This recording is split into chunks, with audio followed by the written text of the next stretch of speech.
اعوذ باللہ من الشیطان الرجیم بسم اللہ الرحمن الرحیم رب اشرح لی صدری ویسر لی امری واحلل عقدۃ من لسانی یفقہوا قولی اللہم فقہنی فی الدین۔ میری عزیز ساتھیوں، السلام علیکم ورحمۃ اللہ وبرکاتہ۔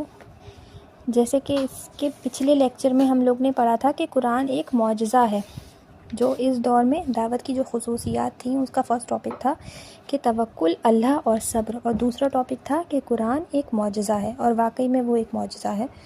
اسی ٹاپک کو ہم لوگ کنٹینیو کرتے ہیں۔ اس دور کی نازل شدہ سورہ عنکبوت میں بتایا گیا کہ ان مخاطبوں میں سے کون نہیں جانتا کہ آپ نے نبوت سے پہلے نہ تو کتاب علم حاصل کیا تھا اور نہ آپ لکھنا پڑھنا ہی جانتے تھے، لیکن اس کے باوجود بھی آپ جو کلام پیش کر رہے ہیں وہ اتنا بلند اور حکمتوں سے بھرا ہوا ہے کہ ان میں سے کوئی بڑے سے بڑا عالم بھی اس کی مثال آج تک نہ پیش کر سکا۔ کہ اللہ تعالیٰ کہہ رہے ہیں کہ ان لوگوں میں سے کس کو نہیں پتہ کہ آپ جو ہیں امی تھے، پڑھے لکھے نہیں تھے، پڑھنا لکھنا نہیں جانتے تھے، اور جب جبرائیل علیہ السلام آپ کے پاس پہلی وحی لے کر آئے تھے اور انہوں نے کہا تھا کہ پڑھ، تو آپ نے کیا کہا تھا کہ میں پڑھنا نہیں جانتا۔ اس کے باوجود آپ جو کلام پیش کر رہے ہیں اس کی بلندی اور حکمت جو ہے وہ آج تک کوئی بھی عامل اس کی بلندی اور حکمت کی مثال نہیں پیش کر سکا ہے، نہ ہی ایسا کلام ان کے سامنے ایک ان پڑھ شخص کی زبان سے پیش ہو رہا ہے۔ اس کے باوجود یہ لوگ معجزہ طلب کرتے ہیں۔ کہہ دیجئے کہ معجزہ کا ظاہر ہونا یا نہ ہونا یہ تو میرے رب کے حکم میں ہے، میں تو تمہیں تمہارے انجام سے صاف صاف ڈرانے والا ہوں۔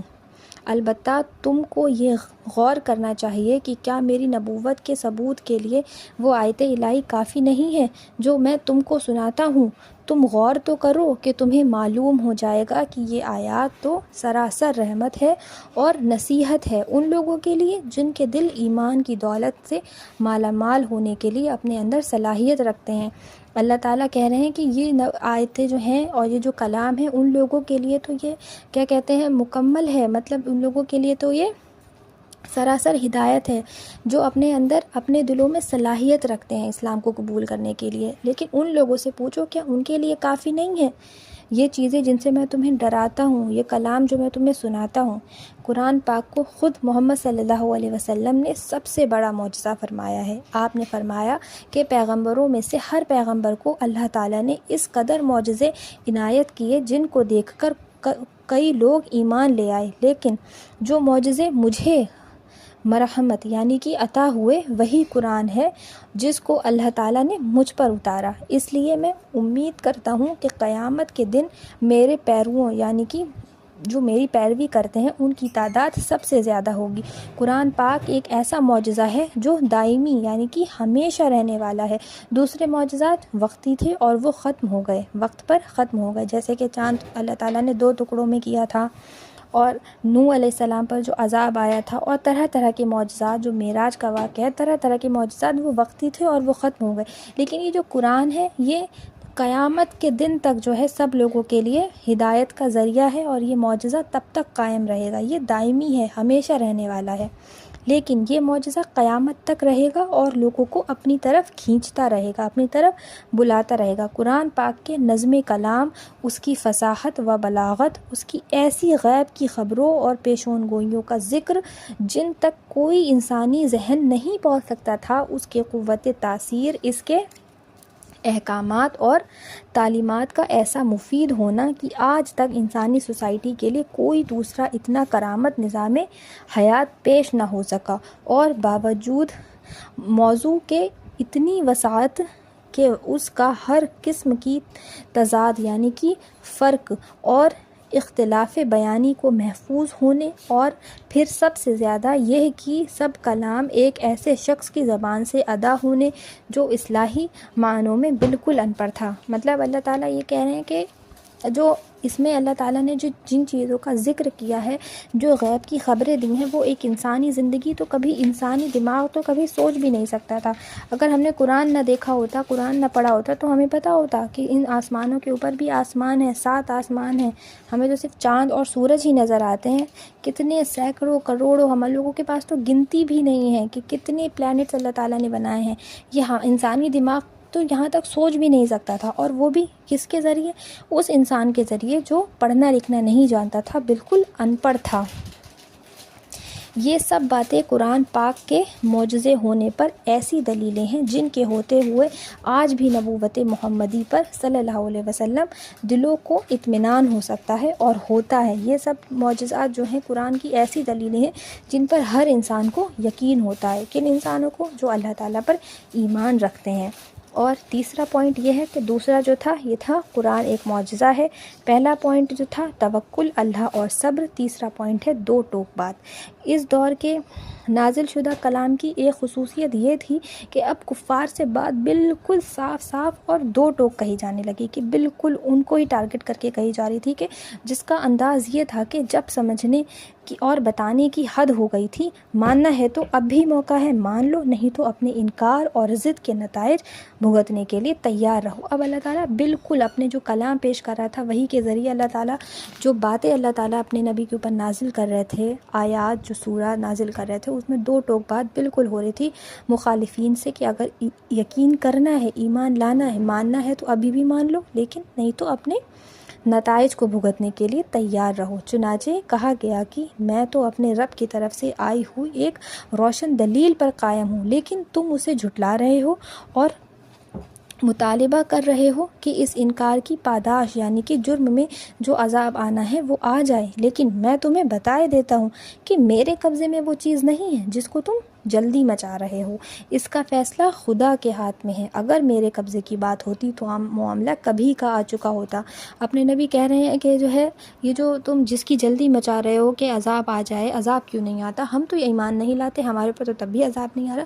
اس کی جلدی جو تم مچا رہے ہو یہ میرے ہاتھ میں نہیں ہے، اگر میرے ہاتھ میں ہوتا تو یہ معاملہ کب کا ہو چکا ہوتا۔ غیب کا علم اللہ کا ہے، وہ جانتا ہے کہ کس کام کے لیے کون سا وقت مناسب ہے، وہ اس بات کی طاقت رکھتا ہے کہ کب وہ جب چاہے تمہارے اوپر عذاب بھیج دے۔ پھر اس سلسلے میں آگے چل کر ہدایت دی گئی کہ جن لوگوں نے دین کے معاملے کو ایک کھیل سمجھ رکھا ہے اور وہ دنیا کی زندگی میں مست ہیں، ان میں سے انہیں ان کے حال پر چھوڑ دو، البتہ ان کو یہ قرآن برابر سناتے رہو۔ یہاں پر کیا ہے کہ مطلب انہیں قرآن تو سناؤ، جو بھی آیتیں نازل ہو رہی ہیں، جو بھی اللہ تعالیٰ کلام پیش کر رہے ہیں، انہیں سناتے تو رہو، لیکن ان کے حال پہ چھوڑ دو، ان سے کوئی ضد زبردستی نہیں کر سکتے ہیں آپ۔ ان کو سناؤ، مان رہے ہیں تو ٹھیک ہے، نہیں تو کوئی بات نہیں۔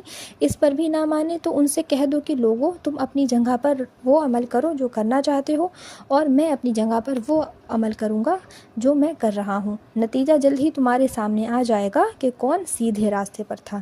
یہ ایک مثال ہے اس قسم کی طرز کمال کی۔ اس کے علاوہ بھی اس دور کی وحی میں یہ انداز صاف طور پر سامنے آتا ہے۔ یہ لوگ گویا یہ اعلان تھا اس بات کا کہ اب جو ہے کسی فیصلہ کن مرحلے میں داخل ہونے والی ہے، کہ جو بات جو ہے اب کوئی نہ کوئی فیصلہ یعنی کہ ہونے والا ہے، اب کوئی نہ کوئی بات سامنے آنے والی ہے۔ اب چوتھا پوائنٹ کیا ہے؟ ہجرت کے لیے تیاری۔ اس کے علاوہ ہجرت کے لیے صاف صاف اشارے بھی اس دور کے کلام میں بار بار سامنے آتے ہیں۔ چنانچہ سورہ عنکبوت میں ہدایت دی گئی کہ اے میرے بندو، بندگی تو میری ہی کرتے رہنا، اگر میری بندگی کی وجہ سے تمہارے اپنے وطن کی زمین تمہارے لیے تنگ ہو گئی ہو، حالانکہ زمین ان کے لیے تنگ نہیں ہوئی تھی، لوگ ان کو جو ہے رہنے نہیں دی رہے تھے، اس بات کی پرواہ نہ کرنا، میری زمین بہت وسیع ہے، بہت بڑی ہے، مراد یہ کہ چاہے گھر باہر ٹوٹ جائے لیکن میری بندگی کا رشتہ نہ ٹوٹنے پائے۔ زیادہ سے زیادہ جو خطرہ کسی جاندار کو ہو سکتا ہے وہ موت کا خطرہ ہے، زیادہ سے زیادہ کیا ہوگا؟ مظالم ہمیں جان سے مار ڈالیں گے، اس سے زیادہ اور کیا ہی کر سکتے ہیں؟ تو یقین رکھو کہ مرنا تو ہر ایک کو ہے، اور پھر پلٹ کر میرے پاس ہی آنا ہے۔ تو اگر میری ہی راہ میں موت آئے تو پھر فکر کس بات کی ہے؟ جو کوئی ایمان اور عمل صالح کی پونجی لے کر آئے گا، اسے ایسے باغوں میں آرام سے رکھا جائے گا جس کی نیچے نہریں جاری ہوں گی اور وہ وہاں ہمیشہ رہے گا۔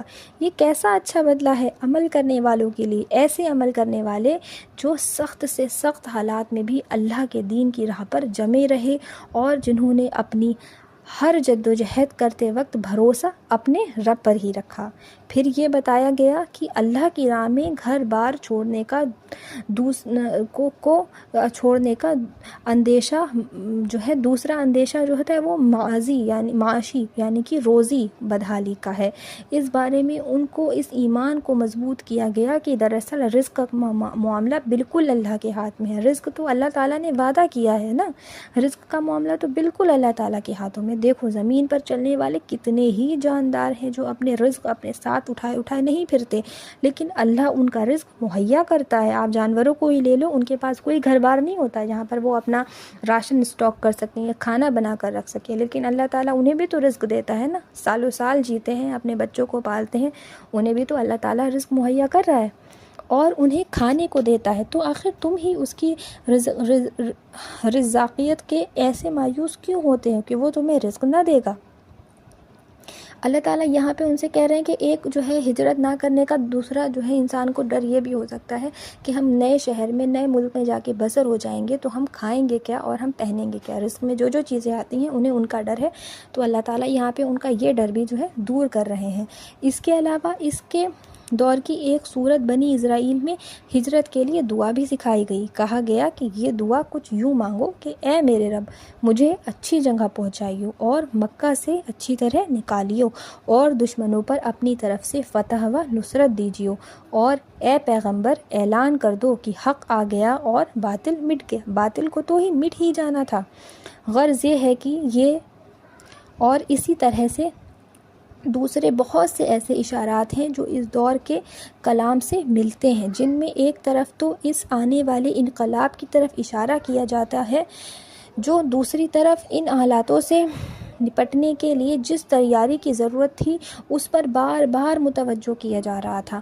آخرت کو زندہ یقین، دنیا کی نعمتوں کی آرزو کا دلوں سے کھود کر نکال پھینکنا، توحید خالص اور اس کے تقاضوں کو اچھی طرح جہنشین کرنا، اللہ کے علاوہ کسی دوسرے سہارے کو دل میں کوئی جگہ نہ دینا، صرف اسی کی ذات پر مکمل بھروسہ کرنا۔ جو کچھ ہدایت اللہ کی طرف سے نازل ہو رہی تھی ان کو بلا کچھ گھٹائے بڑھائے برابر پیش کرتے رہنا، اور ان سب کاموں کے واسطے تقویت حاصل کرنے کے لیے نماز قائم کرنا اور ان پر پوری توجہ دینا، یہ اور اس طرح کی دوسری بنیادیں تھیں جن پر مسلمانوں کی تربیت کی جا رہی تھی، اور ساتھ ہی ساتھ انہیں اس سخت حالات میں بھی دین کی تبلیغ کے لیے ضروری ہدایت دی جا رہی تھی۔ اللہ تعالیٰ یہ سب چیزیں کر کے مسلمانوں کی تربیت کر رہے تھے، انہیں ہمت دے رہے تھے کہ کچھ بھی ہو جائے تمہیں نماز نہیں چھوڑنی ہے، اپنے احکاموں کو نہیں چھوڑنا ہے، دنیا کی جو خواہشات اگر تمہارے دل میں پیدا ہو جائیں تو انہیں کھینچ کر اپنے دل سے نکال دینا ہے۔ اس کے بعد کیا ہے؟ ہجرت۔ اسلامی اصطلاح میں صرف اللہ کے دین کی خاطر اپنے وطن کو چھوڑ کر کسی ایسی دوسری جگہ چلے جانا جہاں دین کے تقاضے پورے ہو سکیں وہ ہجرت کہلاتا ہے۔ مسلمان کے لیے جائز نہیں ہے کہ وہ محض اپنے کاروبار کے لیے اپنے گھر، اپنے جائیداد، اپنی بیوی بچے، اولاد، دوست و رشتہ دار کے خاطر کسی ایسی جگہ سے چپٹا رہے، کسی ایسی جگہ رہتا رہے جہاں اس کے لیے اسلامی زندگی بسر کرنے اور اللہ کے دین کی دعوت دینے کی آزادی نہ ہو۔ جو حال آج کل مسلمانوں کا ہندوستان میں جیسے ہو رہا ہے، اس طریقے سے ہمیں یہ نہیں ہے کہ چاہے ہم مریں جیے ہم ہندوستان میں ہی رہیں گے، اگر ہمیں یہاں کھل کے ہمیں حق بات کرنے کا موقع نہیں ملے گا تو ہم یہاں سے ہٹ جائیں گے، کیونکہ ہمیں مین مقصد ہمارا ایک جگہ پہ رہنا نہیں ہے، اپنے گھر کو بسا کے رکھنا نہیں ہے، مین مقصد ہے ہمارا ہمارے دین اسلام کے جھنڈے کو ہمیشہ اونچا رکھنا اور زیادہ سے زیادہ دین پھیلاتے رہنا۔ تو ہمیں یہاں موقع نہیں ملے گا، ہم کہیں اور چلے جائیں گے، لیکن ہم اپنے مقصد میں کامیاب ہو کے رہیں گے۔ یہاں یہ بات سمجھ لینی چاہیے کہ جو شخص اللہ کے دین پر ایمان لایا ہو اس کے لیے کسی نظام کفر کے تحت زندگی بسر کرنا صرف دو ہی صورتوں میں جائز ہو سکتا ہے، اور یہ بات بھی ہمیں سمجھ لینا چاہیے کہ اگر آپ تب بھی اس جگہ پر رہنا چاہتے ہیں جہاں آپ کو کھل کر اسلام کی آزادی نہیں دی جا رہی ہے، تو یہ ہے کہ وہ سرزمین میں اسلام کو غالب کرنے اور نظام کفر کو نظام اسلام میں تبدیل کرنے کی جد و جہد کرتا رہے۔ یا تو ہم اس جگہ پہ رک کے یہ کوششیں کرتے رہیں، جد و جہد کرتے رہیں کہ نہیں میں اس جگہ کو ایک دن بدل کے رہوں گا، ابھی یہاں پر کفر کا راج ہے، کل کو یہاں پہ اسلام کا راج ہوگا تو آپ وہاں رہ رہے ہیں تو ٹھیک ہے، جس طرح کی اب تک مسلمان مکہ میں رہ کر برابر کر رہے تھے، کیونکہ مکہ میں بھی تو بہت سارے زیادہ تر سے سب قریش کے لوگ جو کفر کر رہے تھے وہ لوگ تھے، لیکن جو لوگ مسلمان ہو گئے تھے وہ تبھی وہاں پر رکے ہوئے تھے کہ ہم یہاں کے حالاتوں کو بدلیں گے، اور اس کام کے مقابلے میں ہر قسم کی سختیاں بھی جھیل رہے تھے، جیسا بھی ان کے ساتھ ان کی ہنسی اڑائی جا رہی تھی، ان کے اوپر ظلم و ستم کیے جا رہے تھے، انہیں مارنے کے منصوبے بنائے جا رہے تھے، انہیں ہر جگہ سے نکالا جا رہا تھا، وہ سب بھی سختیاں برداشت کر رہے تھے۔ دوسرے یہ کہ وہ در حقیقت وہاں سے نکلنے کی کوئی راہ نہ پاتے ہوں، یا تو پھر وہ ایسے پھنسے ہوئے ہوں کہ وہ چاہ کر بھی وہاں سے نہیں نکل پا رہے ہیں۔ تو ان دو صورتوں میں تو اگر آپ اس جگہ پر رہ رہے ہیں جہاں پر اسلام اور دین کی آزادی نہیں ہے تب تو ٹھیک ہے، وہ اسلامی زندگی گزارنے اور نظام اسلام کو برپا کرنے کی جد و جہد کر سکیں، لیکن جب کوئی ایسا مقام میسر آ جائے جہاں دین کی تقاضے پورے ہو سکیں، جیسا کہ اب مدینے کی سرزمین سے امیدیں قائم ہو چکی تھیں، ان لوگوں کو اب مدینے میں جو ہے ایک امید نظر آ رہی تھی کہ ہم یہاں بھی دعوت کا اور حق کا کام کر سکتے ہیں، تو ایسی صورت میں صرف وہی لوگ قابل معافی ہوتے ہیں جو انتہائی معذور اور مجبور ہوں۔ اگر آپ کے پاس کوئی جگہ ہے کہ ہاں میں یہاں سے چھوڑ کر وہاں جا سکتا ہوں لیکن آپ تب بھی نہیں جا رہے ہیں، تو آپ کی معافی صرف تبھی ہوگی جب آپ معذور اور مجبور ہوں گے، کوئی بوڑھے ہیں آپ یا پھر آپ کے پاس پیسے نہیں ہیں اور کسی طرح سفر کے قابل نہ ہوں، خواہ بیماری کی وجہ سے یا مفلسی کے بنا پر، تو ہی آپ کی معافی قبول ہوگی، ورنہ نہیں ہوگی۔ کہ آپ کے پاس دوسرا آپشن ہے کہ میں اس جگہ سے ہٹ کے یہاں جا سکتا ہوں، آپ تب بھی نہیں جا رہے تو معافی قبول نہیں ہوگی۔ ہاں کہ آپ مجبور ہیں، معذور ہیں، تب تو اللہ تعالیٰ معاف کر دے گا چاہے گا تو، ورنہ نہیں کرے گا اگر وہ نہ چاہے تو۔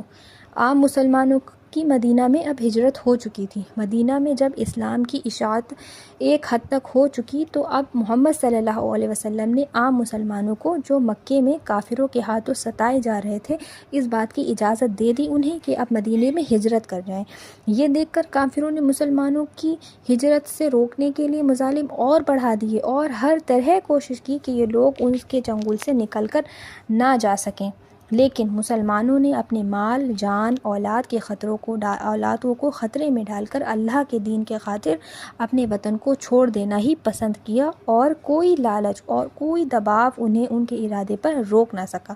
رفتہ رفتہ بہت سے صحابہ رضی اللہ تعالیٰ عنہ مدینہ تشریف لے گئے اور محمد صلی اللہ علیہ وسلم کے ساتھ حضرت ابو بکر رضی اللہ تعالیٰ عنہ اور حضرت علی رضی اللہ تعالیٰ عنہ رہ گئے، یا کچھ ایسے مسلمان رہ گئے جو مفلسی یعنی کہ غریبی کی وجہ سے مجبور تھے، جیسے کہ ہم لوگوں نے ابھی پڑھا تھا، اور سفر نہیں کر سکتے تھے۔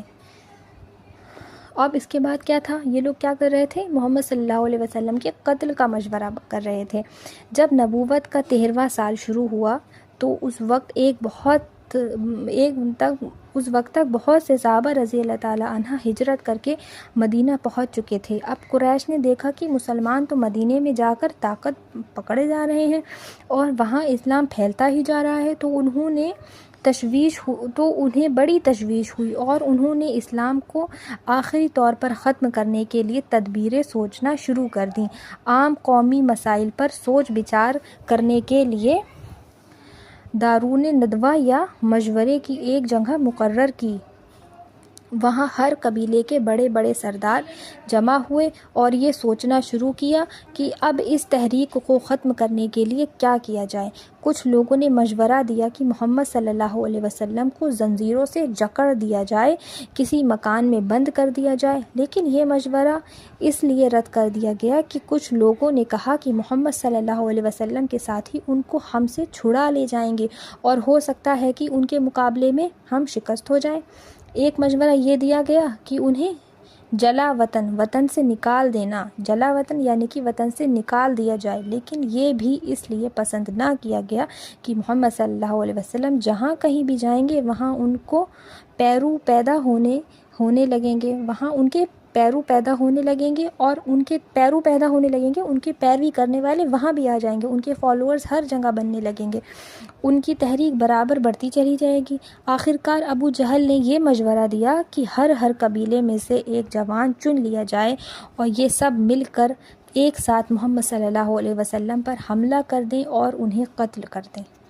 اس طرح ان کا خون تمام قبیلوں میں بٹ جائے اور خاندان ہاشم کے لیے یہ ممکن نہ ہوگا کہ تمام قبیلوں کے مقابلے میں اکیلے جنگ کر سکیں۔ اس رائے نے اس رائے کو سب نے پسند کیا اور آخر میں اس کام کے لیے ایک رات مقرر کر لی گئی اور یہ طے پایا کہ اس رات کو سب منتخب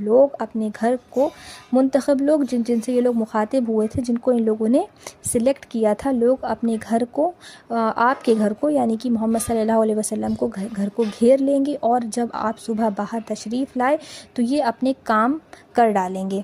عرب والے رات کو بے خبری کے اعمال میں کسی کے گھر میں گھسنا پسند نہ کرتے تھے۔ اللہ تعالیٰ کا کرنا کہ محمد صلی اللہ علیہ وسلم کو بھی دشمنی کی ان خفیہ پوشیدہ تدبیروں کا علم ہوتا رہا، اور اب وہ وقت آ گیا کہ وحی کے ذریعے آپ کو یہ حکم مل گیا کہ اب آپ بھی مکہ چھوڑ کر مدینہ تشریف لے جائیں۔ چنانچہ اس ہجرت سے 2-3 دن پہلے آپ نے حضرت ابو بکر صدیق رضی اللہ تعالیٰ عنہ سے مشورہ کیا اور یہ طے ہو گیا کہ محمد صلی اللہ علیہ وسلم کے ساتھ حضرت ابو بکر تشریف لے جائیں گے۔ سفر کے لیے اونٹنیاں بھی تجویز ہو گئیں اور مختصر سا جادرہ یعنی کہ راستے کا خرچ بھی تیار کر لیا گیا۔ مکے سے اب روانگی ہونے لگی۔ کفار قریش نے جو رات محمد صلی اللہ علیہ وسلم کے قتل کرنے کے لیے طے کی تھی، اس رات کو آپ نے حضرت علی کو بلایا اور فرمایا کہ مجھے ہجرت کرنے کا حکم مل چکا ہے، میں آج رات مدینہ روانہ ہو جاؤں گا۔ میرے پاس بہت سے لوگوں کی امانتیں جمع ہیں، یہ تم ان لوگوں کو واپس کر دینا اور آج رات تم میرے بستر پر سوتے رہنا تاکہ دیکھنے والے مطمئن رہیں کہ میں گھر میں موجود ہوں۔ کفار قریش ایک طرف تو آپ کے خون کے پیاسے تھے، لیکن اس حال میں بھی آپ کو ہی ایسا امانت دار اور دیانت دار سمجھتے تھے کہ اپنی امانتوں کو اور مال لا کر محمد صلی اللہ علیہ وسلم کے پاس رکھتے تھے، کہ مطلب اپنا دشمن جسے سب سے بڑا سمجھتے تھے، اپنے دین کا دشمن جسے سب سے بڑا سمجھتے تھے، پھر بھی اس کو اتنا زیادہ امانت دار اور دیانت دار سمجھتے کیا تھے کہ وہ تھے، اور وہ اتنے زیادہ امانت دار تھے کہ دشمن ان کے پاس اپنی امانتیں رکھ جاتے تھے۔ یہ کتنا بڑا سبق ہے ہم لوگوں کے لیے، ہم لوگوں کو کتنی زیادہ اس سے سیکھ لینی چاہیے۔ رات کو کفار نے آپ کا گھر گھیر لیا۔ جب رات زیادہ ہوئی تو آپ خاموشی اور اطمینان کے ساتھ مکان سے باہر نکلے۔ اس وقت آپ سورہ یاسین کی آیت تلاوت فرماتے رہے تھے، سورہ یاسین کی آیت نمبر 1 فرما رہے تھے۔ آپ نے ایک مٹھی خاک بھر شاہت الوجوہ، چہرے بگڑ جائیں فرماتے ہوئے کفار کی طرف پھینکی اور ان کے درمیان سے ہو کر تشریف لے گئے۔ اس وقت اللہ تعالیٰ کی قدرت سے ان محاصرہ گھیرا ڈالنے والوں پر کچھ ایسی غفلت طاری ہوئی کہ وہ محمد صلی اللہ علیہ وسلم تشریف لے جاتے ہوئے دیکھ ہی نہ سکے۔ ان کے اوپر ایسی غفلت ہوئی کہ انہیں پتہ ہی نہیں چلا کہ کب محمد صلی اللہ علیہ وسلم وہاں سے تشریف لے گئے۔ آپ حضرت ابو بکر کے مکان پر تشریف لے گئے، وہاں سے ان کے ساتھ مکے سے باہر جا کر غار ثور میں چھپ گئے، غار ثور میں پناہ لی۔ حضرت ابو بکر رضی اللہ تعالی عنہ کے صاحبزادے حضرت عبداللہ جو اس وقت نوعمر تھے، رات کو ان صاحبان کے پاس رہتے تھے، اور صبح مکے میں آ کر پتہ چلتا کہ کفار اب کیا مشورہ کر رہے ہیں۔ جو کچھ معلوم ہوتا اس کو ان دونوں بزرگوں کو بھی باخبر کر دیتے۔ ان دونوں بزرگوں حضرت ابو بکر رضی اللہ تعالی عنہ اور محمد صلی اللہ علیہ وسلم۔ کچھ رات گئے حضرت ابو بکر کا غلام بکریوں کا دودھ لے کر آتا یا کبھی گھر سے کچھ کھانا پہنچا جاتا۔ اس طرح 3 راتوں تک یہ دونوں صاحبان وہیں ٹھہرے رہے۔ کہاں ٹھہرے رہے؟ غار ثور میں۔ صبح کو جب کافروں نے دیکھا کہ محمد صلی اللہ علیہ وسلم مکے سے ہجرت فرما گئے تو بہت پریشان ہوئے اور آپ کی تلاش میں ادھر ادھر دوڑے پڑے۔ ایک بار یہ لوگ آپ کو ڈھونڈتے ڈھونڈتے ٹھیک اس غار کے منہ تک آ گئے جہاں محمد صلی اللہ علیہ وسلم اور حضرت ابو بکر رضی اللہ تعالی عنہ چھپے ہوئے تھے۔ ان لوگوں کے قدموں کی آہٹ پا کر حضرت ابو بکر کچھ پریشان ہو گئے، اس لیے نہیں کہ انہیں اپنی جان کا خطرہ تھا، بلکہ اس لیے کہ کہیں اللہ کے رسول کو کوئی تکلیف نہ پہنچ جائے۔ آپ نے ان کی گھبراہٹ دیکھ کر نہایت اطمینان کے ساتھ انہیں تسلی دی اور کہا لا تحزن ان اللہ معنا، گھبراؤ نہیں، اللہ تعالیٰ ہمارے ساتھ ہے۔ یہ سورہ توبہ کی ہے آیت۔ چنانچہ ایسے ہی اللہ تعالیٰ نے چنانچہ ایسا ہی ہوا۔ اللہ تعالیٰ کے حکم سے غار کے منہ پر کچھ ایسی علامتیں پیدا ہو گئیں کہ انہیں دیکھ کر کافروں نے سمجھا کہ اس غار میں کوئی داخل ہی نہیں ہوا ہے۔ ساتھ ہی کفار قریش نے یہ اعلان کر دیا کہ اگر کوئی شخص محمد صلی اللہ علیہ وسلم کو زندہ یا مردہ گرفتار کر لائے گا تو اسے 100 اونٹ انعام دیا جائے گا۔ اس انعام کے اعلان سن کر کتنے ہی آدمی آپ کی تلاش میں ادھر ادھر نکل کھڑے ہوئے۔ مدینے کا سفر۔ چوتھے دن محمد صلی اللہ علیہ وسلم غار سے نکلے اور 1 رات اور 1 دن برابر سفر کرتے رہے۔ سفر کے لیے ہجرت ابوبکر رضی اللہ تعالیٰ عنہ کی تیار کی ہوئی 2 عمدہ اونٹنیاں پہلے سے ہی تیار ہو چکی تھیں۔ راستہ بتانے کے لیے بھی ایک جاننے والے کو مقرر کر لیا گیا۔ دوسرے دن دوپہر کے وقت جب دھوپ تیز ہو گئی تو ایک چٹان کے سائے میں کچھ دیر آرام کرنے کے لیے ٹھہرے۔ قریب ہی کوئی چرواہا مل گیا، اس کی بکریوں کا دودھ پیا اور پھر وہاں سے روانہ ہوئے۔ جس وقت آپ روانہ ہو رہے تھے اچانک ایک شخص سراقہ بن جعشم نے آپ کو دیکھ لیا۔ یہ شخص انعام کے لالچ میں آپ کی تلاش سے نکلا تھا۔ اس نے آپ کو دیکھ کر اپنا گھوڑا دوڑایا، گھوڑے نے ٹھوکر کھائی اور گر پڑا، لیکن وہ پھر سنبھلا اور پھر حملہ کرنے کے لیے تیار ہوا۔ اب جو آگے بڑھا تو اللہ کی قدرت کی اس کے گھوڑے کے پاؤں گھٹنے تک زمین میں دھس گئے۔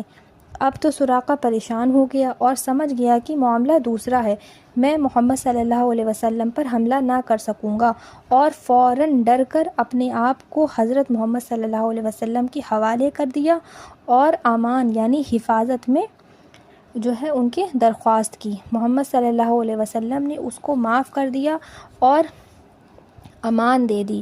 یہ بھی محمد صلی اللہ علیہ وسلم کا ایک معجزہ ہی تھا۔ مدینے میں تشریف آوری۔ آپ کے تشریف لانے کی خبر مدینے میں پہلے ہی پہنچ چکی تھی۔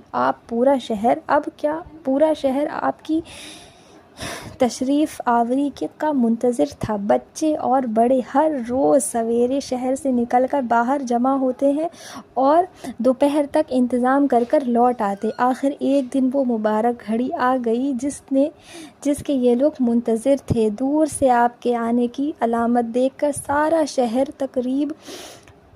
تکبیر کی آوازوں سے گونج اٹھا اور ہر منتظر دل کی کلی کھل گئی۔ مدینے سے 3 میل کے فاصلے پر ایک مقام تھا، قبا۔ یہاں انصار کے بہت سے خاندان آباد تھے۔ قبا، ان میں عمر بن عوف کا خاندان سب سے ممتاز تھا اور کلثوم بن الحمد اس کے افسر تھے۔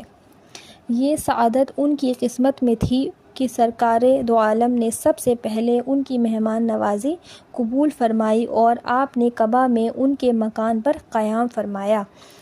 حضرت علی جو آپ کے روانہ ہونے کے 3 دن بعد چلے تھے، وہ بھی تشریف لے آئے اور یہاں ہی قیام فرمایا۔ قبا میں آپ کی تشریف آوری نبوت کے 13ویں سال 8 ماہ ربیع الاول مطابق 20 ستمبر 622 عیسوی کو ہوئی۔ ڈیٹس نوٹ کر لیجئے گا آپ لوگ۔ قبا کے قیام میں محمد صلی اللہ علیہ وسلم کا پہلا کام ایک مسجد کی تعمیر تھی۔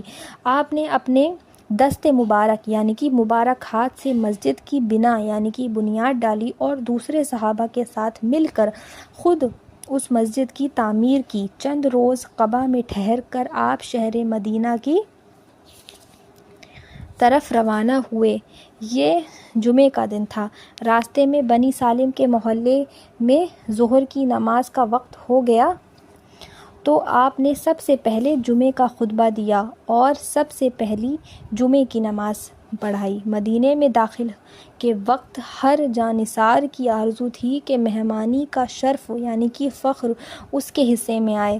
ہر قبیلہ سامنے آ کر عرض کرتا تھا کہ حضور یہ گھر ہے، یہاں قیام فرمائیے۔ لوگوں کے شوق اور ذوق کا یہ عالم تھا کہ ہر دل فرش رہا تھا اور ہر جان قربان ہونے کے لیے بے چین تھی۔ خواتین مکانوں کے چھتوں پر گا رہی تھیں۔ اس کے آگے ہم لوگ کل پڑھیں گے اگلے لیکچر میں۔ آج یہیں تک رہے گا۔ وآخر دعوانا الحمدللہ رب العالمین۔ السلام علیکم ورحمۃ اللہ وبرکاتہ۔